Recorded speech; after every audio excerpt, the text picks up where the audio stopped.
좋아요와 구독하기는 사랑입니다. 네, 안녕하십니까.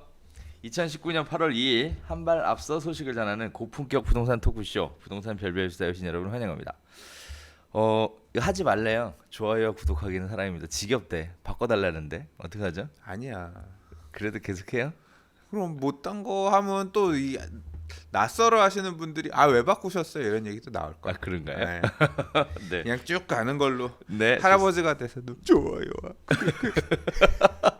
유튜브를 몇 년이나 하실 건데 할아버지가 됐어요. 네, 유튜브 유튜브를 하시려고? 제가 하는 이유는 은퇴해서 이거 하면 한 달에 광고 수익 한 1, 200 나오면 네. 그때 이제 그 퇴직금 이 자영업자 그런 게 근데 없잖아요. 유튜브 영상을 안 올리면 조회수 안 나오잖아요. 그때도 할 거야 나. 그런 목적으로. 그럼 그때도 한다. 노인이 돼서 집에서 이렇게 뉴스 부동산 얘기하고 이렇게 하면서 지금 보시는 분들 중에서 그때까지 보시는 분도 있을 거 아니에요. 그렇죠. 그러면 이제 뭐 그런 어떤 분들은 광고 봐주시고 그걸로 해서 이제 나는 또 소소하게 돈 벌고 저의 은퇴 프로젝트입니다. 유튜브는. 그렇군요. 예, 예. 좋습니다. 그때까지 좋아요와 구독하기 유튜브가 있을라나? 자, 안 바꾼다고 우리 강 소장이 얘기했는데 네, 안 바꾸나 봅시다. 네. 자, 다음 얘기 한번 넘어가 볼까요? 네.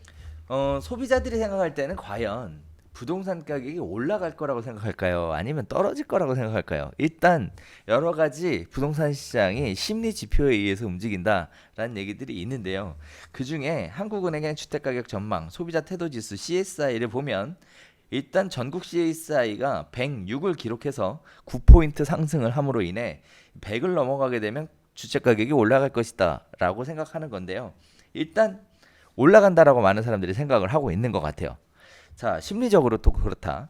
또 9월에 128을 기록한 뒤 정부의 9.13 대책 발표 이후 매달 10포인트가량 떨어져 올 3월 83의 CSI 지수를 보였던 것이 지금은 100을 넘겼다라는 얘긴데요. 지금 소비자들이 생각할 때는 부동산 가격이 많이 올라갈 것이다 라고 기대하는 것이고, 그러한 차원에서 볼 때 매도자 입장에서 물량이 좀 나와야, 구축에 대한 물량이 좀 나와야 거래가 선순환이 이루어지게 될 것 같은데, 전반적으로 다 올라갈 것이라고 기대하는 상황에 매도자 같은 경우는 양도소득세 부담이라는 복병이 대기하고 있어서 시장의 매물 수급을 어렵게 하고, 매물 수급을 어렵게 하니까 오히려 더 가격을 올려주는, 끌어올릴 수밖에 없게 되는 이런 모습들 보여지고 있는 것 같은데요. 일단 여기서 궁금한 건 그렇습니다. 소비자들의 기대가 왜 이렇게 올라가는 걸까요? 소비자들의 기대는 네. 제가 볼 때는 소비자들이 되게 멍청해요. 음. 그러니까 그냥 지금 가격이 올라가는 모습이 보이니까 지금 사야 되는 거 아니야? 그럼 나도 이게 그냥 늘어나는 거예요. 시장이 안 좋아지는 것 같으면 이거 더 떨어지는 거 아니야? 그 흐름들이 되게 많이 반영되는 게 이 CSI 지수인 것 같아요. 그냥 주변에서 지금 오른다 지금 바닥은 찍었다 이런 얘기 들으니까 지금이라도 사야겠네라는 심리가 이렇게 가는 거고, 그래서 작년 하반기 같은 경우에, 작년 가을 같은 경우에는 뭐 역대 최고치 찍고 그랬었잖아요. 역대 최고치를 넘어서 찍고 그랬단 말이에요. 근데 그럼 그 이후에 계속 올랐어야 되는데 사실은 9.13 대책 나오니까 다시 훅 꺾여서 내려갔잖아요. 그렇죠. 예, 그러니까 이거는 그냥 어떤 후행하는 흐름, 심리 정도로만 봐야 되는 게 맞지 않나 개인적으로 생각합니다. 어쨌든 심리가 결국은 있어야 부동산 시장의 거래 참여자로 나설 수 있는 거잖아요. 후행이라고 보기에는 또 너무 단편적이진 그러니까 않을까요? 약간 후행하면서 움직이고 있는 그런 지수 정도가 아닐까 저는 싶어요. 그 정도로만 보는 게 의미가 있지 않나 개인적으로 그렇게 생각한다. 그러니까 살려고 지금 사람들이 많이 알아보고 있는 수준이 지금 반영되고 있다. 저 개인적으로는 약간 이런 생각이 좀 있어요. 사실 많은 사람들이 똑똑하다, 나는 현명한 객관적인 판단을 한다라고 생각을 하지만 실제 보면 그렇지만은 않은 것 같아요. 왜 그러냐면 제가 개인적으로는 사람보다 돈이 더 똑똑한 것 같아요. 뭔가 현재 상황에서 초과 이익을 만들어낼 수 있는 상황, 시장 쪽으로 돈은 유입된다라고 보는 건데, 그게 때로는 주식시장이 될 수도 있고 채권시장이 될 수도 있고 또는 금시장이 될 수도 있고 부동산 시장이 될 수도 있고 다양한 형태로 돈들이 흘러다니는 것 같은데, 지금 현재는 부동산 시장에 머물러 있는 것이다 라고 보여지고요. 부동산 시장에 머물러 있다라고 보여진다는 부분은 역으로 얘기하면 초과 이익을 만들어낼 수 있는 여지가 충분히 있다라고 판단하는 건데 결국 그 초과 수익을 지불할 사람은 누구냐라고 하면 결국 서민이나 실수요자들, 즉 수장님이 얘기하셨던 후행적으로 생각하는 판단하는 그런 받아먹을 사람들. 사람들은 그런 아직 안 산 사람들. 그러니까 그래서 그런 부분들이 있지 않을까라는 생각이 들고요. 그래서 사실 고민이에요. 지금 저는 우리가 별별스타 처음에 할 때 이제 뭐 아시는 분들 뭐 지금 뭐 청약을 할까요 말까요 살까요 말까요 할 때 하세요 뭐 하세요. 그래서 사실 고덕 같은 경우 우리 조금 전에 전화 인터뷰했지만 제 아시는 분들 다 청약해서 잘 받았거든. 미분양 많았어요. 그러니까. 일반 분양이 워낙 많았기 때문에 음, 그러니까 아까도 제가 그래서 물건 거래되는 게 뭐냐 조합원들 건 제한이 많을 음, 텐데 음, 일반 분양일 것 같아서 여쭤봤어요. 음. 일반 분양이 2,000개 넘었거든요. 그래서 역시나 일반 그러니까. 분양으로 음, 먹고 사시는 상황이고 네, 일반 분양이 그렇게 거래가 되는 상황인 거고. 근데 일반 분양도 하긴 거기는 이제 한 번 전매니까 원청약자들 같은 경우는 이게 무주택들이셨을 거예요. 그렇죠. 거의. 근데 맞아요. 나중에 미계약 같은 경우는 가서 주수신 분들도 있기 때문에 이제 그런 분들은 그러니까 양도세 중과거든요. 지금 분양권은 55%, 그다음에 이제 그 과거에 청약으로 당첨돼서 오래 갖고 있었던 무주택 그런 분들이나 일반 세율 적용이거든요. 세금이 많아요. 분양가가 그렇게 비싸지 않았기 때문에. 사실 고덕에 분양을 할 때 2년 전인가 2년 반 전 그때쯤이었는데 그 당시에 고덕은 미분양이 없었어요.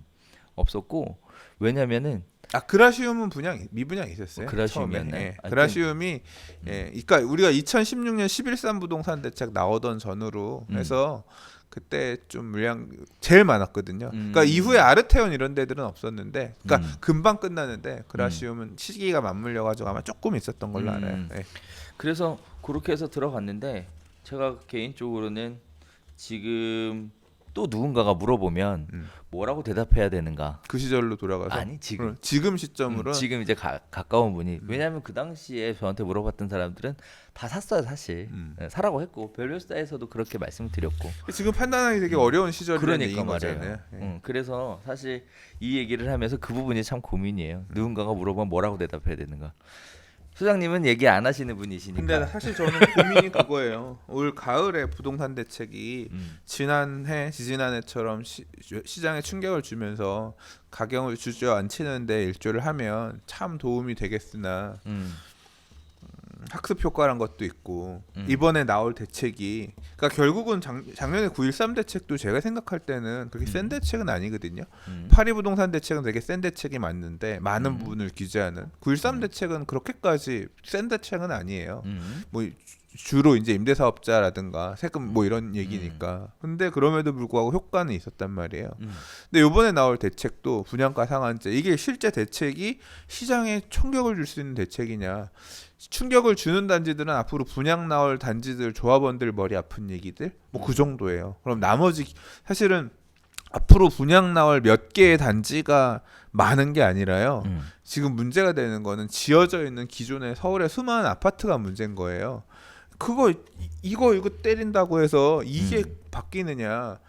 이게 만약에 그거랑 우리랑 상관없어. 실제 지금 아까 고덕 가격이 호가가 올라갔다는 얘기는 걔 때리면 우린 더 좋은 건데 이런 식으로 반응하면서 매도인들이 가고 있다는 거예요. 그래서 이번 대책에 따라서 걔를 때리면 우린 좋은 거니까 우리는 올릴 거야. 이런 식으로 만약에 반응이 역효과가 나면 올 가을은 어떤 정책에 따라서는 굉장히 역효과가 날 수도 있어요. 그러니까요. 그래서 지금 한편으로는 이런 걱정을 하시는 분도 있어요. 거래 절벽이다, 상한제다, 입지 폭탄이다. 삼중고에 쌓이는 서울시는 결국은 침체의 늪에 다시 빠질 것이다라는 기사를 내신 분도 계시더라고요. 거기에 따라서 일단 거래량 자체가 굉장히 줄었다라는 거는 좀 의미 있게 봐야 되는 부분이다라는 얘기를 하시는데 거래는 앞으로 늘어날 수 없어요. 그러니까 네. 이게 매도자들이 팔 수 있는 상황이 아니라 시장에 물량 자체가 많이 나올 수가 없으니 당연히 거래량은 늘어날 수가 없는데 무조건 거래량은 못 늘어나요. 그렇죠. 이 거래 절벽이라는 부분들이 시장에 미치는 영향에 대한 것은 생각을 안 하고 거래량 자체가 작다는 이유만으로 뭔가 문제가 있는 것처럼 얘기하는 것은 좀 아니다라고 보여지고 있고요. 또 한편으로는 이렇게 규제가 있어도 강남 아파트 값과 강북 아파트 값의 가격 격차는 더 벌어졌다라는 얘기들도 계속 나오는데 뭐 당연한 얘기겠죠. 당연하죠. 그렇죠. 그래서 지금 수장님 얘기했던 대로 격차가 벌어지는 꼭지점에 있는 애들을 때려잡겠다는 거잖아요. 그럼 결국은 또 우리가 얘기하듯이 옆 밑에 애들이 치고 올라올 것이다. 망치 이걸 때리면 옆에 무시 퉁퉁퉁. 그러니까 말이에요. 걔 그 얘기하고 올라오는데. 있는 것이고. 그리고 이렇게 그러니까 망치로 뚝뚝뚝 때렸더니 얘는 내려가는데 옆에 애들이 이렇게 올라왔어. 그리고 부어가지고 나중에 다시 올라와. 그런 상황이 최악이다. 그렇죠. 예.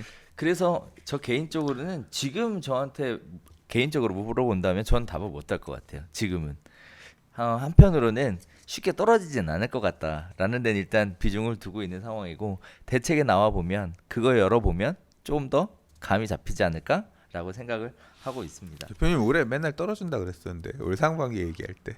아니요. 그렇게 얘기 안 했어요. 나중에 별별 숫자 돌려봐. 그렇게 안 했어. 오케이 자. 안 했어요. 시장에 영향을 받을 것이다. 가격은 조정받을 것이다. 하지만 큰 폭으로 빠지지 않을 것이다라고 얘기를 했습니다. 네. 네. 자, 오늘 준비한 얘기는 이 정도 하면 될 것 같은데 오늘도 굉장히 많이 했어요. 네. 말 들을 게 많아. 그러니까 말이에요. 자, 함께 해주신 시청자 여러분 너무너무 감사드리겠고 무더위에 다들 고통받고 있습니다. 이 무더위에 시원하게 여름 나시고 휴가도 잘 다녀오시고 특히 안전과 건강이 가장 중요하다는 거 잊지 마시고요. 그리고 저희는 다음 주에 또 다른 소식 가지고 찾아뵙도록 하겠습니다. 감사합니다.